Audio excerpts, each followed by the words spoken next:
এখন রেখা পাত্র তিনি বলছে যে যে হিন্দুরা গরু পুজবে তারা প্রকৃত হিন্দু নয়, কলঙ্ক হিন্দুদের নামে। তাহলে ভাইজান এই প্রথম কুরবানিতে একদিন দুদিনের বদলে একদিন ছুটি, কি বলবেন?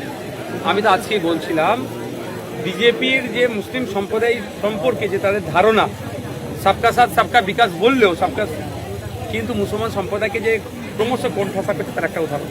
তবে একটা কথা, বিগত 15 বছরের ইতিহাস বিজেপিকে দেখা দরকার। সেও তৃণমূল এই ধরনের বিভিন্ন ক্ষেত্রে দমন পীড়ন করেছে বলে আজ ইতিহাসের পাতায় ঠাঁই হয়ে গেছে। আগামী দিনও ইতিহাসের পাতায় বিজেপি ঠাঁই হবে। রাজ্যের নতুন হচ্ছে মুখ্যমন্ত্রী আর শুভেন্দু অধিকারী, তিনি বলেছিলেন 400 টাকা হচ্ছে গ্যাসের দাম হবে, তাকে সেসব নিয়ে না দেখতে এখন হচ্ছে ধর্মীয় যে একেবারে আঘাত দিচ্ছে, কি বার্তা দেবেন? যে প্রতিশ্রুতিগুলো দিয়েছিল সেগুলো ফুলফিল করতে পারবে না বলেই তো ধর্মীয় উন্মাদনা ছড়াচ্ছে।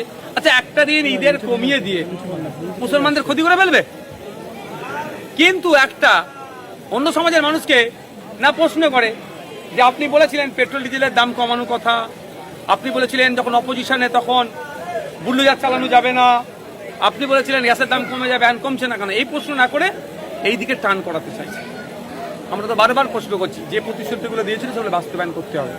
ভোটের পরে এখনো অনেক মানুষ আতঙ্কে আছে এসআইআর যে নাম ডিলিট হওয়া নিয়ে, কি বার্তা দেবেন?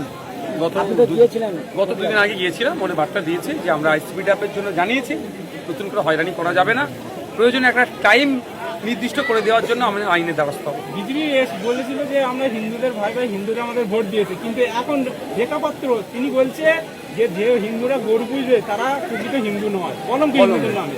তাহলে গরিব হিন্দুদেরকে রেখাপাত্র মহাশয়ার বক্তব্য অনুযায়ী তারা কি, ওই জন্য বলা হচ্ছে যাকে তাকে জিতিয়ে পাঠানোর বরণ করা হচ্ছে। কেন বলেছি যে যে সমাজ সচেতন মানুষকে পাঠাতে হবে? রেখাপাত্র মহাশয়ের হুঁশ নাই, যারা গোপালন করেন তার মধ্যে 80% হিন্দু সমাজে, এবং তারা প্রান্তিক গরিব, দিন আনে দিন খায়। তারা গরু পালন করে 2 বছর 3 বছর পরে 80,000 1 লাখ টাকা বিক্রি করে, সেই টাকা দিয়ে তাদের বাড়ি নিয়ে ছেলেটার বিয়ে দেয় বা বাড়িগুলো ঘরগুলো ঠিক করে। হুঁশ নাই বলে এই ধরনের কথা বলছে। এর জবাব গরিব হিন্দুরাই দেবে আগামী দিনে।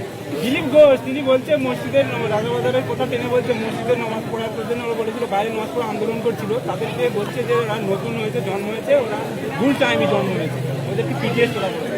আমি একটা বলে ওর কথা না বললেই ভালো। গরুর পিঠে হাত দিলে আপনার নাকি শ্বাসকষ্ট ভালো হয়ে যাবে, হ্যাঁ নামে গরু দুধে শোনা করছে, ওসব কথা বলে মিডিয়ায় ভেসে থাকতে যায়, যেদের কথা আমি বলবেন না। কংগ্রেস পার্টি 20 মিলিয়ন ভিউ 5 দিনে, কিন্তু বিজেপি তার এক্সান্ডেল বন্ধ করে দিল। কি ভয় পাচ্ছে বিজেপি? কংগ্রেসকে ভয় পাচ্ছে বিজেপি। Thank you. তুমি এদিকে ছেলেদেরকে